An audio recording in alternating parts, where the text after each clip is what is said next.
Hey everybody, welcome back to Jeff Bull Central. We're going to do a game review for you. This is Jurassic World Evolution 3. I have played all the Jurassic World Evolutions. I would have played them even if I hadn't been wanting to review them for this channel. I like Jurassic Park. I had the toys when I was a kid. I saw the movie 5 times in the theaters when I was, 10 years old or whatever it was. I like me some Jurassic Park. I like me some Jurassic World, depending on which movie you're talking about. And so I like these games too. And let me tell you something, this is the best game in the series for one really important reason for me, although there's multiple differences between this and say the last couple versions of the game. And that's the fact that you can breed your dinosaurs. Life finds a way. There is unauthorized breeding in a Jurassic World Park world. Theme parks. There's also a whole world of theme parks here, especially in the campaign mode, which is really long and robust, surprisingly long and robust. There's a lot of play that I got out of that campaign mode. And the story's not bad either because it's kind of like about eco-terrorism and trying to bring the machine, the Jurassic dinosaur industrial complex down. And Ian Malcolm's like, I'll find a way. Finds a way. Anyways, what's cool here, again, is the breeding and the fact that you can make multiple generations of dinosaurs, dino families, dino legacies, dino dynasties. You can have a family of T-Rex that perpetuates for generation after generation. And the genetic tracers of which include behavior, they include aesthetics, how the dinosaurs look, all sorts of stuff. They inherit stuff. You can manipulate the genes. Like, all bets are off now as far as what you can do with your dinosaurs. Where's the sibling? She ate it. And the behavior is pretty cool. This is Frontier Games now. This is the same people who make Planet Zoo, Planet Coaster, theme park games that are pretty good, actually, that always, to my mind, seem to get a pretty good balance of complexity and play, with some theme park games err on one side or the other. That's how it usually seems to be. And again, it's Jurassic Park, man. So if you don't like management, if you're not much of a sim person, especially like consumer sim type stuff where you're dealing with customers or park goers and having to, modulate what kind of sushi the local establishment next to the Stegosaurus pen sells and things like that, right? You are managing a park, you are managing the dinosaurs, you are managing the genetics, you are managing storm problems and opening shelters because you're, usually in very stormy places because, obviously every once in a while dinosaurs got to get out. So you can trank them before they kill everybody. It's Jurassic Park.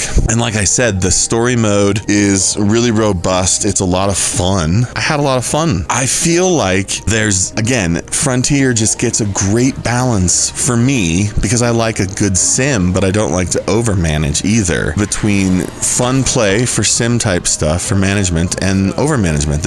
It's a good balance. They also have a lot of new shaping tools for landscapes. You really can make the park look kind of how you want to make it look. There's a lot of new attractions, things like that. There's like almost 90 species out of the box, and you don't even have to get the bonus edition to get that amount. I think it's like 86 species from the basic edition. That's 86 species of dinosaurs. That's a lot of dinosaurs, man, including all the ones that you love from the movies, but including a bunch that you've never seen before in any Jurassic context, okay? The attractions, I mentioned those. There's things like zip lines. There's things like, the monorail makes a return, the towers, the viewing angles. There are a huge expansion to the aquatic stuff that was introduced in the last Jurassic World Evolution.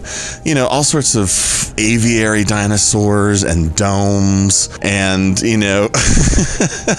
key things like, you remember in Jurassic World, the first Jurassic World movie, they had kind of like this log viewing gallery thing that kind of just nested in the pit. And, so it's cool. And, you can still sink down into the vehicles, emergency medical technicians, the park rangers, the maintenance dudes. There are tons of skins possibilities for all the buildings. You can make a Jurassic Park looking park, a Jurassic World looking world.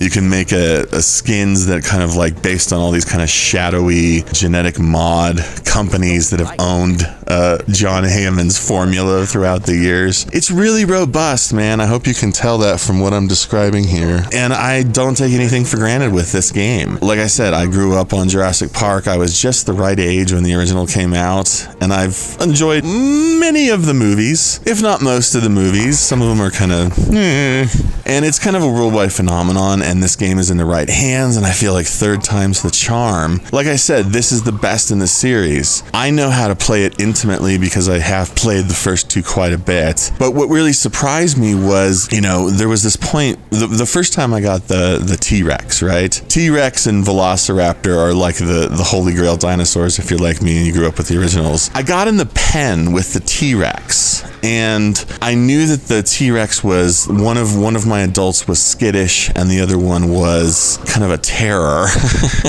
kind of an aggressive dinosaur. And they started fighting in front of me, which is, common because it's T-Rex, right? And one of them cowered, and these two behemoths eventually produced children for me, a baby T-Rex. And I noticed that this baby T-Rex looked the same and had bursts of aggression and had bursts of flightiness. That's the kind of thing I'm talking about. There's a lot of subtlety to the way that the dinosaurs look. Graphics are still improving. There's a lot of subtlety to the way they behave. And then so you add on top of it all the management stuff, which has been tweaked. Add on top of it all the territory reshaping, the actual landscape reshaping, the aquatic stuff, the aviary stuff, all the new attractions. It's a heck of a game, man. It's a heck of a Jurassic game. And so I totally recommend it. I do. Welcome to Jurassic Park. Again, not everybody's into management. Not everybody's into the slow and steady progress meter as you watch your revenue tick up and your guests get happier and happier.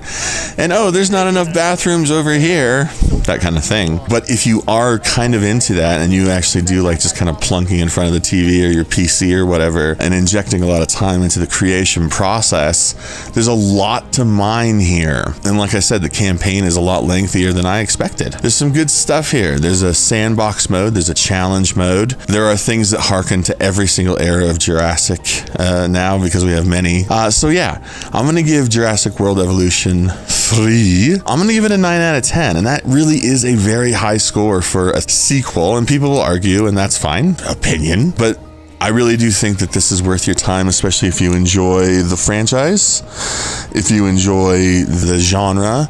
It's good, and it runs well on console. Playing it on Xbox, it runs really, really well. It's a great game. Now, I will mention that the PS5 and Xbox versions have a complexity meter, which is something Frontier Games had to introduce in the Planet Zoo and Planet Coaster series. Basically, on PC, you can build an infinite park, say in sandbox mode, if you have the hardware for it, and on console they cap it. A lot of people complain about this, including my wife. She doesn't like that they cap it. But in truth, the way that I have been building parks in this game, there's a lot of stuff you can cram into a park before it even starts to slow down. So for most players, I really don't think it's going to be an issue. So that's it. Jurassic World Evolution 3 gets a 9 out of 10 from me. Very high score.